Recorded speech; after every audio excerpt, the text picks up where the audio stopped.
Hello everybody, we would like to make a 12 wall cabinet, 12 by 49 39 inch.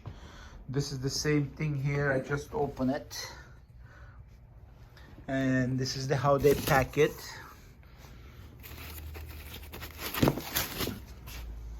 Okay, looks like they pack it. Let's see, this is the back panel. As I see, that's the front door. You can put right on the top of it.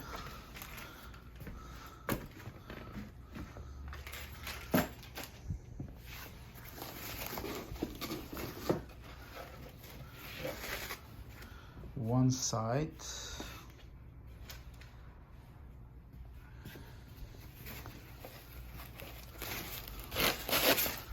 We have a shelf in it.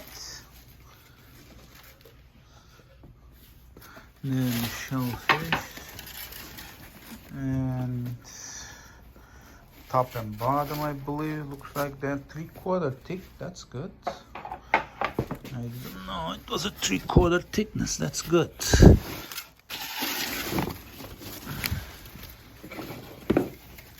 So this is it. Let's see. Fun will begin.